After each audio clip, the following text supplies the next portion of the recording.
Salut, c'est le Doc, j'espère que vous allez bien. Bienvenue pour cette vidéo un petit peu bilan de l'année 2016 et les prévisions par rapport à l'année 2017. Mais avant de commencer cette vidéo, je voudrais tout simplement vous souhaiter à toutes et à tous, vous qui me suivez, une très bonne année 2017. Tous les projets que vous avez en tête se réalisent, pognon, santé, tout ce que vous voulez. J'espère que ça ira pour vous.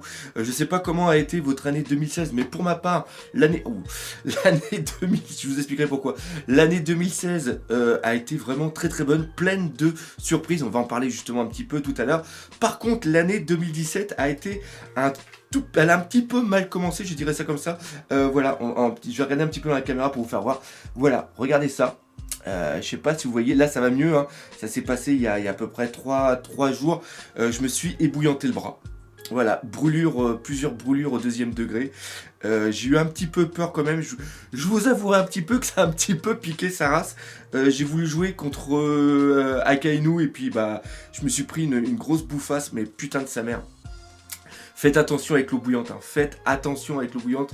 Pareil, si vous voulez faire de la mécanique, ça s'improvise pas, voilà. Donc voilà, mais merde, j'ai eu peur parce qu'à un moment, je pouvais plus trop me servir de la main tellement ça me faisait mal. J'avais peur pour pouvoir faire mes trucs sur ordinateur. Donc voilà, ce début d'année a été assez folklorique, mais comme on dit, hein, mauvais début d'année, le restant de l'année, normalement, devrait être plutôt bon. Qu'est-ce qu'on va faire dans cette vidéo? Dans cette vidéo, je vais faire un petit bilan de ce qui s'est passé par rapport à 2016. Et après, je vais vous parler de tout ce que j'ai en tête pour 2017. On va faire un petit bilan déjà de cette année 2016. Le plus gros truc qui m'est arrivé durant cette année, c'est tout simplement le retour en France. C'est-à-dire que si j'avais pas eu One Piece Passion, si ça n'avait pas marché comme ça a marché à un moment, je n'aurais jamais eu cette optique de revenir vivre en France. Voilà, ça a été l'un des très gros déclencheurs. On suis revenu aussi en France par rapport à la famille, ça on va pas se mentir. Vivre longtemps à l'étranger, c'est assez dur. Donc là, revenir en France, la famille, tout ça, et puis le reste, ça fait vraiment plaisir. Par contre, ça a été un truc absolument de fou. Pour ceux qui ont l'habitude de déménager, déjà déménager d'un département à un autre département, c'est assez difficile, mais déménager d'un pays à un autre pays, c'est complètement fou, surtout avec tout ce que j'ai derrière. J'ai seulement pu remonter ma collection seulement qu'en fin d'année. Le truc de retrouver un appartement, reprendre ses bases, c'était quelque chose d'assez dur, mais je dois dire que grossièrement, ça s'est quand même super bien passé. Ça a été quand même assez très bon. Après, assez très bon, ça aussi, il va falloir que j'améliore ça. La deuxième chose qui s'est passée durant cette année, c'est les 3 conventions. Il y a eu 3 putains de conventions qui m'ont fait aussi, qui m'ont rassuré dans mon choix d'être revenu. Premièrement, la Medinasia qui s'est passée en début d'année quand j'étais au Québec et que je suis venu vous voir. En Belgique, l'accueil que j'ai eu en Belgique, le nombre de fans qui sont venus me voir, c'était absolument dingue, c'était quelque chose que j'en reviens toujours pas. Ce qui s'est passé à la Japan Expo, et encore une fois, un gros merci à Ichiban Japan de m'avoir prêté un stand, c'était quelque chose de merveilleux. Voir aussi les autres youtubeurs parler avec eux, c'était absolument fantastique. Et après, il y a eu la dernière, la Art to Play, où j'ai pu montrer le début du comment s'appelle, du musée, qui était vraiment bien. Il y a eu très bon retour. Pareil, il y a énormément de personnes qui étaient venues alors que je n'étais pas prévu. Ça, c'est vraiment très bon. Donc ça c'est génial et c'est un bonheur de faire des vidéos sur YouTube. C'est déjà un bonheur de partager ma passion de One Piece avec vous, mais en plus après de nous permettre de se rencontrer et de parler concrètement entre nous dans des conventions, c'est un truc de fou. Cette année 2016 a été une année complètement folle au niveau de One Piece, et ça c'est vraiment génial parce que ce qui se passe avec One Piece en ce moment montre que One Piece ne baisse pas de qualité et que ça va continuer comme ça. Donc ça me réconforte dans mon optique d'être vraiment spécialisé que dans One Piece et de continuer à en parler avec vous pendant plusieurs années. Et c'est là où vient aussi l'autre optique que je vous ai parlé tout à l'heure, c'est tout simplement le musée. Le musée, j'ai quelque chose en tête d'assez énorme, mais un musée, je ne peux pas vous le présenter en vous mettant des morceaux de papier au niveau des murs. Voilà, c'est pas des morceaux de papier que je vais coller avec du scotch. Donc, je suis obligé de mettre ça dans des cadres. Et bien sûr, des cadres, pour ceux qui ne le sauraient pas, ça coûte entre 3, 5, voire 10 euros pour des petits cadres. Et après, les grands cadres où je mets directement les gros Genga, toutes les planches et tout ça. Ça, c'est carrément du... on arrive dans du 50, 100, 150 euros. Et ça encore, c'est un certain prix. Mais une fois qu'on a investi l'argent dedans, après, c'est quelque chose qui se rentabilise, je dirais, sur le long terme. Et là... je peux vous l'annoncer, je vous l'annonce tout de suite, mais au niveau de la Made in Asia, il y a quelque chose de très très gros qui arrive. Après, vous avez aussi remarqué qu'en 2016, j'ai mis en place des nouveaux formats de vidéos. Ça, c'était surtout pendant le mois d'octobre et un petit peu novembre. J'ai fait plein de nouvelles vidéos pour essayer des trucs qui ont plus ou moins marché. Il y a des trucs d'ailleurs qui n'ont pas marché et que j'ai décidé de mettre de côté. Et là, justement, en ce début d'année... Putain, ça fait trop mal quand je bouge le bras comme ça, mais je suis obligé, comme un con. En 2000, j'ai essayé, là où vous avez pu remarquer qu'au niveau des vidéos, que j'essaie de faire beaucoup plus de montage et que j'essaie de moins mettre ma gueule au niveau de la caméra, parce que j'essaie de professionnaliser un petit peu ça. J'ai aussi beaucoup de mal avec les mots en français, décidément. Voilà, cette année 2016 a été une année de test, une année de recherche. Cette année 2017 va être une année de concrétisation. Et si ça marche, tant mieux. Si ça marche pas, c'est comme je l'ai marqué dans le titre de cette vidéo, ça sera tout simplement la fin de One Piece. Passion. Parce que c'est aussi été l'année des désillusions, c'est-à-dire qu'en début d'année, avec mon 20 000 abonnés et vu la courbe de progression que j'avais et le petit peu d'argent que je commençais à recevoir, je me disais, putain, gagner sa vie sur YouTube, ça doit être quand même assez facile. Et au fur et à mesure de l'année, il y a eu deux trucs vraiment importants au niveau de YouTube et surtout au niveau du One Piece Game, je dirais.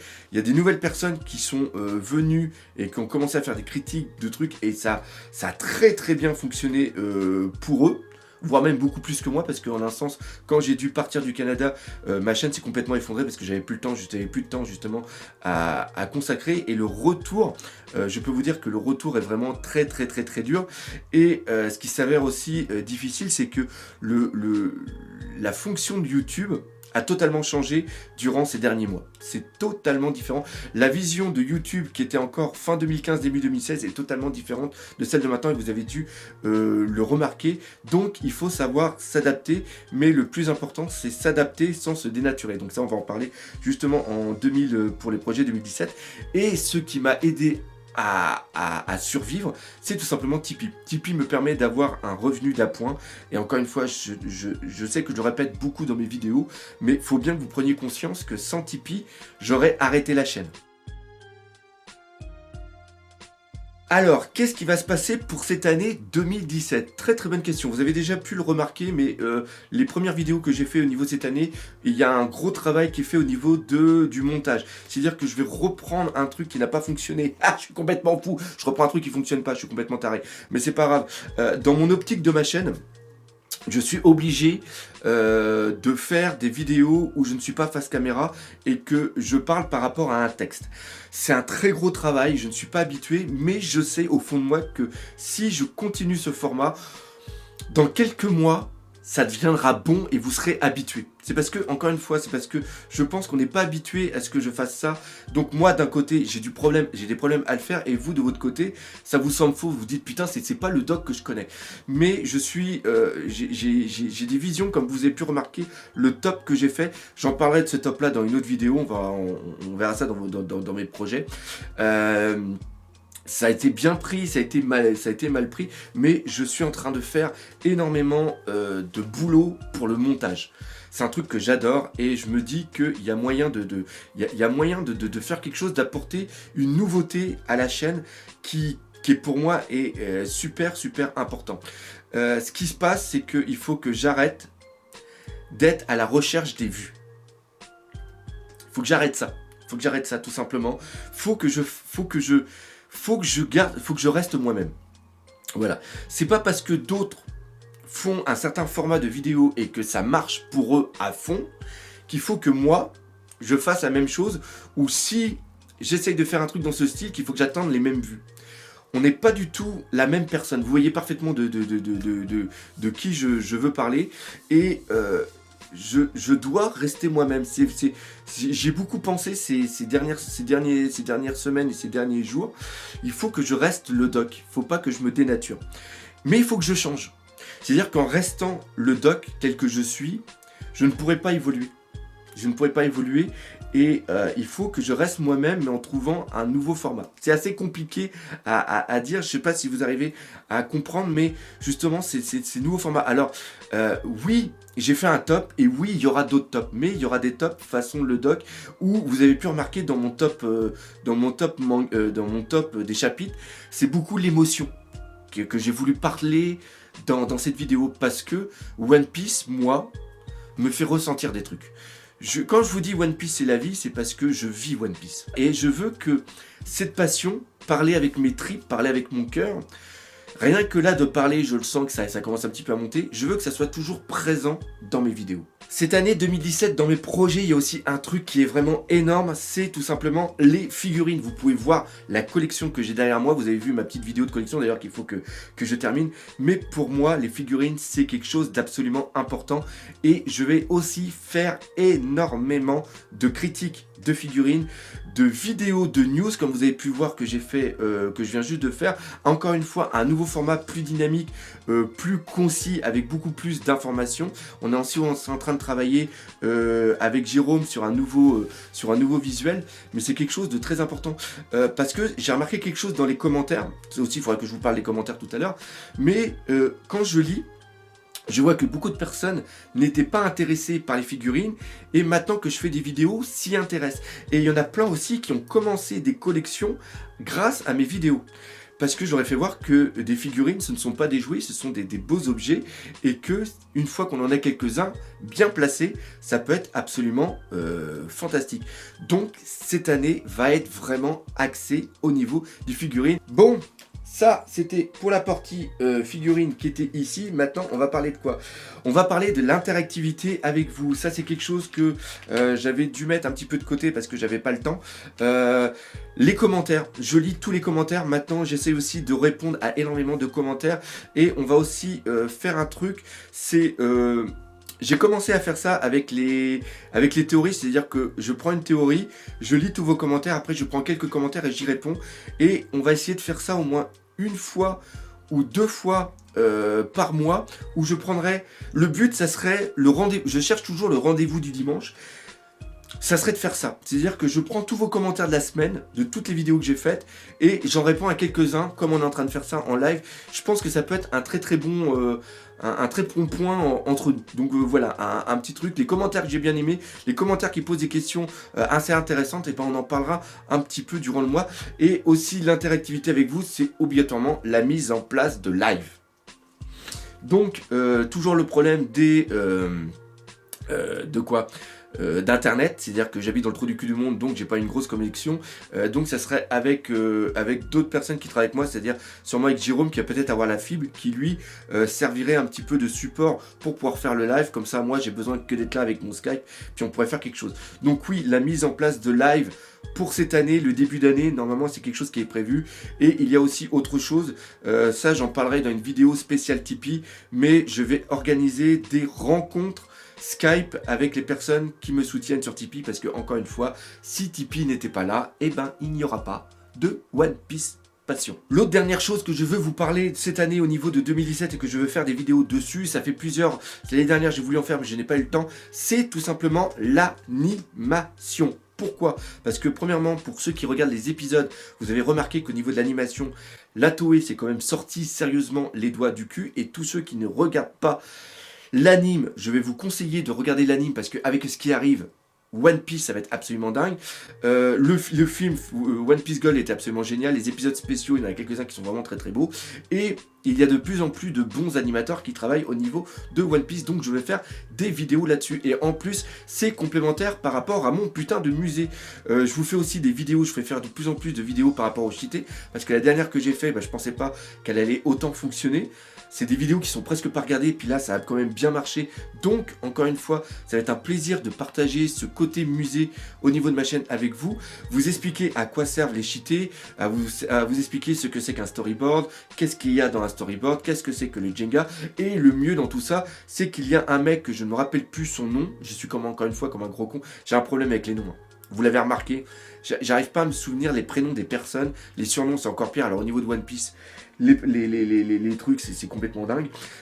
Tout ça pour vous dire que y a quelqu'un, j'ai un contact maintenant au Japon, un Français, qui travaille dans un studio d'animation. C'est magnifique, encore une fois ce mec là regarde mes vidéos, il aime bien ce que je fais, donc il m'a répondu sur Skype, et grâce à lui, d'ailleurs c'est lui qui avait fait la traduction dans la vidéo sur le Festa Jump, la traduction d'Ichiro Oda du mot qu'il avait fait, et grâce à lui je vais pouvoir mettre en place des vidéos sur l'animation. Encore une fois, ce ne sont pas des vidéos que tout le monde va regarder, mais l'avantage c'est que les gens qui aiment ça, eh ben, ils vont pouvoir découvrir l'arrière du décor d'un anime. Et ça, pour moi, c'est absolument fantastique. Encore une fois, cette chaîne, je veux que ça soit une chaîne qui soit faite avec le cœur. Et moi, ça me fait plaisir d'en parler. Donc oui, voir comment, du début, comment d'un manga, on arrive à avoir un épisode, quels sont les différents cheminements, le background, enfin, tous les trucs comme ça. Et encore une fois, il n'existe pas de vidéos là-dessus. Et Internet, ce n'est pas que des vidéos avec des chatons. C'est aussi des vidéos qui ont de l'intérêt. Et c'est ça vraiment que je veux apporter au niveau de cette putain de chaîne. Pour terminer cette vidéo, on va parler de ce que j'ai mis dans la vignette et ce que j'ai mis dans le titre. 2017, la fin de One Piece Passion, je ne sais pas si ça va être ça. Tout simplement parce que ce que j'ai en tête, je sais que ça va être dur à mettre en place et que ça va pas attirer plein de gens parce que YouTube a complètement changé. Maintenant, YouTube c'est devenu un divertissement.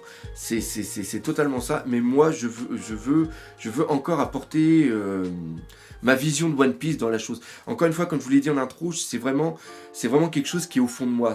One Piece, c'est là. C'est vraiment là, c'est vraiment là. Et je m'investis à fond dans cette chaîne.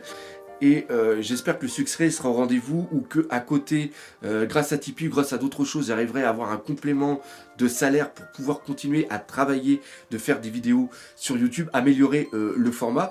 Mais si malheureusement ça ne marche pas, et ça peut grandement ne pas fonctionner, j'arrêterai tout simplement de faire des vidéos. Pourquoi ?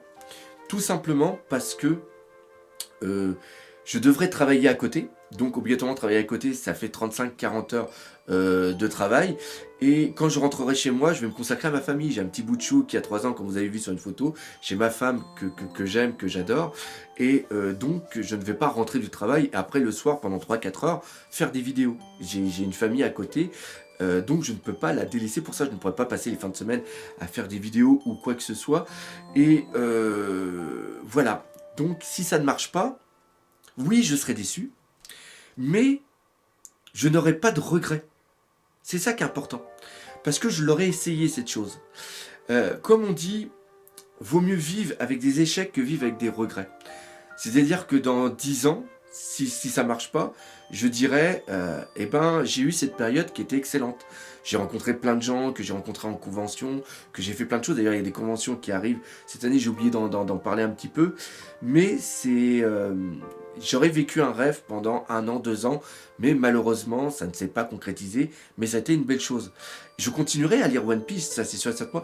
Ce serait avec mes nakamas, ceux qui me soutiennent, avec les gens qui me soutiennent, qui sont mon équipe, qui est avec moi, qui est là. D'ailleurs, vous verrez, à Medinasia, il y en a beaucoup qui vont venir. On continuera à parler ensemble. Mais je ne ferai plus ces vidéos ici parce que il y aurait aussi peut-être l'optique que ça me ferait encore mal au cœur de ne pas avoir réussi, de ne peut-être pas avoir été assez bon pour amener la chose ou quoi que ce soit. Donc c'est là-dessus que c'est terminé. Je vais terminer cette vidéo comme ça. Je me laisse encore 6 à 9 mois pour vraiment réussir à faire ce que je veux. Si ça marche pas, c'est parce que le format n'était peut-être pas bon, le truc n'était pas bon, et puis tant pis. Il y aura d'autres personnes qui seront là après moi pour continuer ce projet d'être un petit peu le papa manga ou le papy manga sera peut-être parti. Mais l'autre chose là-dedans qui est importante, c'est que je continue à le faire et ça peut marcher. Et si ça marche, eh ben au fond de moi, je me dirais, eh ben j'ai eu raison d'y croire et j'ai eu raison de continuer. C'est ça qui est important. On a encore beaucoup de mois ensemble, on a encore beaucoup de mois à partager cette vision de One Piece, cette chose, cette passion qui m'anime moi et qui vous anime aussi. Et c'est ça là-dessus. On va terminer la vidéo là-dessus, comme j'avais terminé sur une autre que je termine souvent mes points doc là-dessus, c'est sur l'espoir et sur le rêve. Continuez à laisser des commentaires, continuez aussi à latter la gueule de ce putain de pouce bleu, continuez à rêver de One Piece, poursuivez vos rêves pour cette année 2017, j'espère du fond du cœur que tous qui me regardez, que ça sera une super bonne année pour vous, et nous, comme d'habitude, on se dit à bientôt pour de nouvelles aventures One Piece. Et je voudrais terminer cette vidéo. Vous entendez une petite musique ici. C'est DJ Cyclope qui m'a fait cette musique. On est en train de voir, je suis en train de voir avec lui pour avoir de nouvelles musiques justement pour mes montages et tout ça. Et ça fait plaisir parce que il y a des mecs qui m'accompagnent, qui viennent me voir, qui adorent ce que je fais, qui me proposent des trucs. Et c'est merveilleux, c'est un truc absolument de fou. Donc DJ Cyclope, voilà, cette vidéo t'est dédiée parce que la musique que tu fais est absolument magnifique. Et encore une fois, un gros merci à tous les tipeurs dont vous allez voir le nom défiler à la fin de cette vidéo. Allez, salut mes Nakama.